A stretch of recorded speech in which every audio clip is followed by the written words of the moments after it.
Give me your tired, your poor, your huddled masses, yearning to breathe free, is the inscription on the Statue of Liberty, which served as a beacon for many past immigrants to the United States. After 2 centuries, however, we are now a nation of over 307 million people. With state budget deficits, high unemployment, unenforced laws, and limited resources, illegal immigration has become a hot-button topic yet again. Today, we discuss the various issues surrounding illegal immigration with former Minuteman turned Assemblyman Tim Donnelly and activist Raymond Herrera as we focus on the Inland Empire.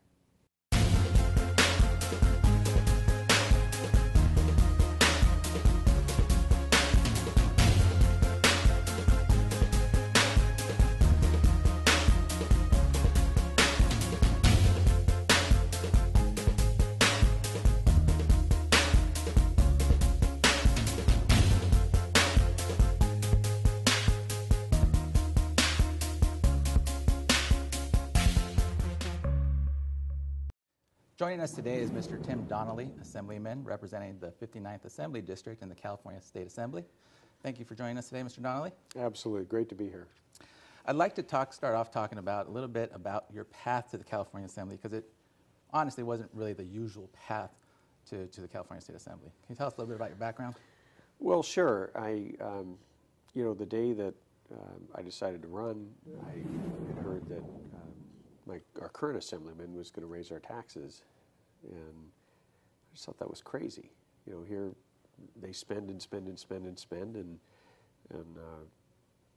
they never seem to get their spending under control. They always, if they raise taxes $1, they spend $1.50.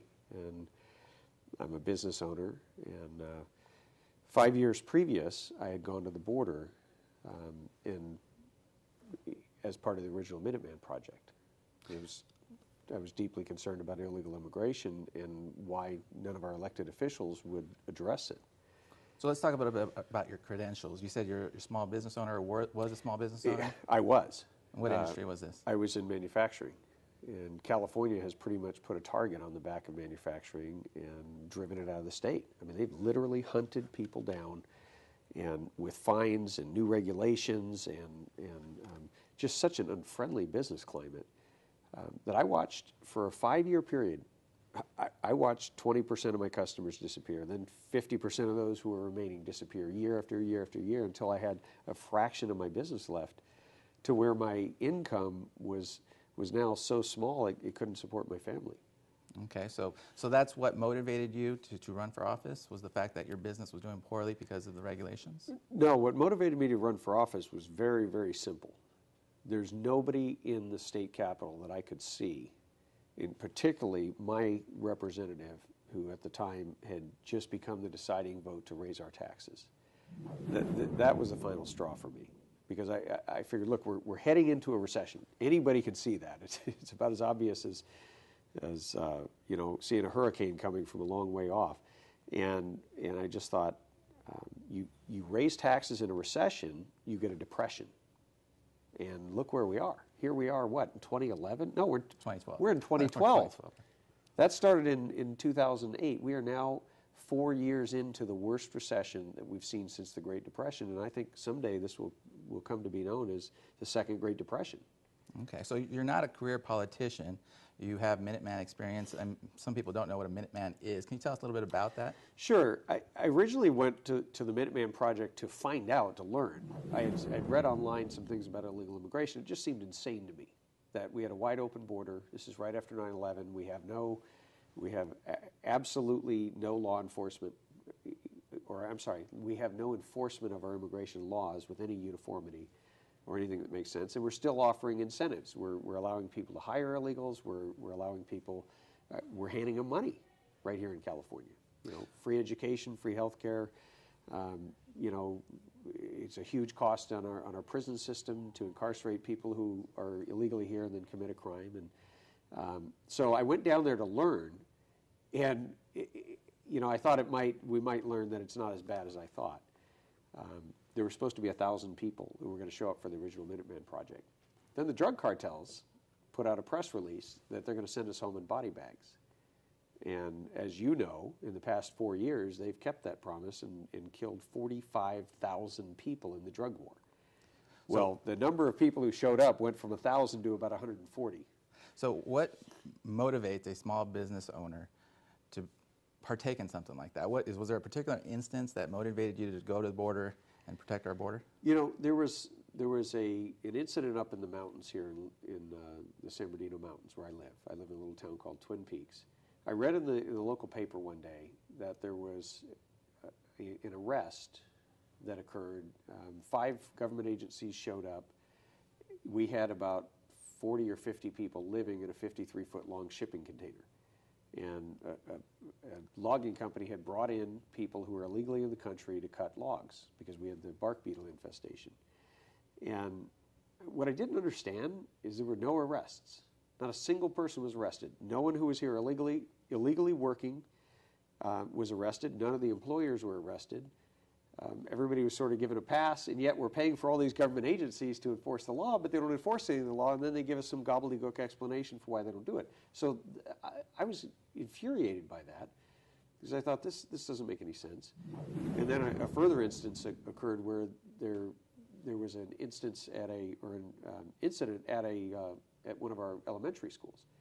A local activist named Gil Navarro came up to the mountains, handed out a flyer that said every single member of the Lake Arrowhead mountain community is a racist because a little boy, a Hispanic boy, was being transferred due to an incident with a quote-unquote white girl. That's what he had on his flyer. And I read that in the newspaper, and I heard about it firsthand from some people who'd witnessed it. I just find it deeply offensive to be called a racist, first of all. I happen to be married to a woman of another race. And I don't think that when you have a simple debate and an open discussion about things, that name-calling has any place. I think it doesn't advance the cause. I think pretty much, like a lot of things in our political debate, it's been polarized. So either you're labeled a racist or an open border advocate. And I think most people fall in the middle. But I'd like to talk about the 2008 Republican primary election because you weren't the front runner, you weren't the favorite, you weren't the chosen one by the Republican Party. What do you attribute your election victory to? Well, it was the 2010 election, but I attribute it to very simply to the Lord. I was called to run in this race, and I found myself doing it at a time, at probably the worst time you could possibly imagine. Here I am, a business owner whose business is going under.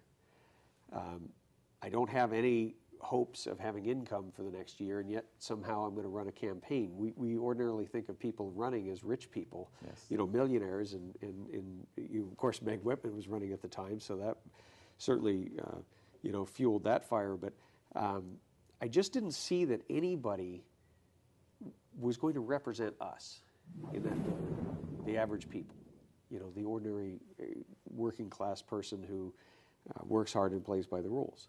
And so you were obviously successful. You won 30% to 29%, beating out Mr. Corey Calliquet. So what made your campaign successful? Well, what made the campaign successful, first of all, we started on our knees. And the second thing we did is we went and we talked to people. And we talked to people. And we did a grassroots campaign. The newspaper said you can't grassroots the 59th district. It runs from La Crescenta on the the west, and comes all the way, east as far as Lucerne Valley. Very gerrymandered, yes. Poster child for the gerrymandered district. You have to raise at least $50,000. Well, what we did is walk door to door. And we didn't just walk door to door with your average everyday message. We walked door to door with a message saying, I want to take the fight to Sacramento. I want to start a war in Sacramento. I think we need the second American, political revolution.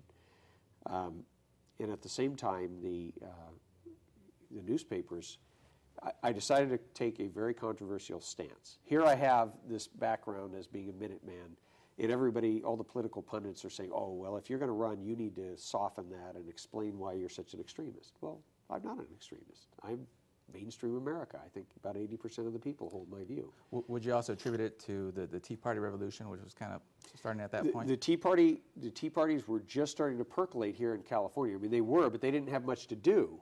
They were working for some candidates, but there was sort of this splinter between the Tea Parties and the Republican Party. The Republican Party clearly didn't want me. They had three candidates who had money.